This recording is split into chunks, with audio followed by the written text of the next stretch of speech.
नमस्कार, मी पंजाब डक. राज्यातल्या सर्व शेतकऱ्याला सांगू इच्छितो की राज्यामध्ये सांगायचं 1 तारखेपर्यंत म्हणजे 1 ऑगस्ट पर्यंत जळगाव जिल्हा, धुळे जिल्हा, नंदुरबार जिल्हा, नाशिक, कळवण, त्याच्यानंतर अहिल्यानगरचा काही भाग, इकडे वैजापूर ह्या भागामध्ये म्हणजे आणखीन 2 दिवस म्हणजे थोडा भाग बदलत विखुरलेला स्वरूपाचा पाऊस पडणार आहे. म्हणून उत्तर महाराष्ट्रातल्या शेतकऱ्यांनी हा अंदाज लक्षात घ्या. पण राज्यात सांगायचं झालं तर पूर्व विदर्भ आणि पश्चिम विदर्भ, त्याच्यानंतर आपण काय करू, मराठवाड्याकडू. मराठवाड्यामध्ये परभणी जिल्हा, हिंगोली जिल्हा, लातूर जिल्हा, नांदेड जिल्हा, वाशिम, त्याच्यानंतर बीड जिल्हा, धाराशिव जिल्हा, सोलापूर जिल्हा या भागामध्ये आणखीन आजच्या दिवस थोडं वातावरण राहणार आहे. मात्र 1 तारखेला मात्र मराठवाड्यात ठिकठिकाणी असं चांगलं 1 ऑगस्टला सूर्यदर्शन घडणार आहे, म्हणून हा अंदाज लक्षात घ्यायचा. त्याच्यानंतर आपण वळू पश्चिम महाराष्ट्राकडे. पश्चिम महाराष्ट्राकडे देखील आज आणि उद्याचे दिवस सरी त्या चालूच राहतील. पण 2 तारखेपासून तिकडल्यामध्ये पश्चिम महाराष्ट्राकडे 2 ऑगस्ट पासून तिकडे देखील चांगलं सूर्यदर्शन होणार आहे. म्हणून डाळिंब शेतकऱ्यासाठी आनंदाची बातमी, म्हणून द्राक्ष शेतकऱ्यासाठी आनंदाची बातमी.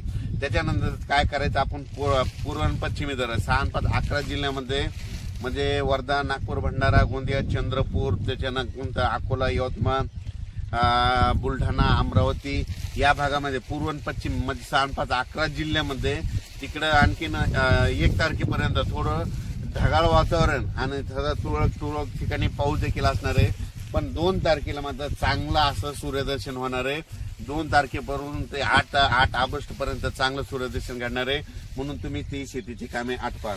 त्याच्यानंतर कोकण मध्ये सांगायचं झालं तर सांगली, कोल्हापूर, सोलापूर, पुणे हे कोकण पट्टीचा पाऊस मात्र त्या सरी मात्र 10 मिनिटाच्या 5 मिनिटाच्या कोकणातल्या सरी चालू राहतील, म्हणून हे लक्षात घ्या.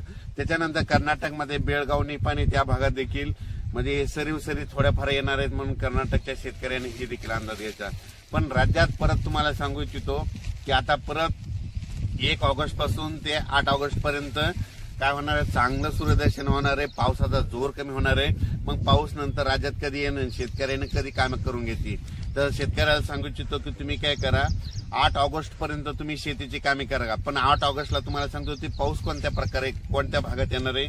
8 ऑगस्टला तुम्हाला सांगतो कर्नाटकमध्ये बेळगाव, निपाणी तालुका, त्याच्यानंतर सातारा, सांगली, कोल्हापूर, सोलापूर, त्याच्यानंतर पुणे, त्याच्यानंतर अहिल्यानगरचा दक्षिणेचा भाग, त्याच्यानंतर सोलापूर जिल्हा पूर्ण, त्याच्यानंतर धाराशिव जिल्हा पूर्ण, लातूर जिल्हा पूर्ण, परभणी जिल्हा, त्याच्यानंतर बीड जिल्ह्यात जामखेड पर्यंत, त्याच्यानंतर इकडं नांदेड, यवतमाळ या भागामध्ये हा पाऊस येणार आहे 9 ऑगस्ट नंतर, म्हणून हे अंदाज लक्षात येतात.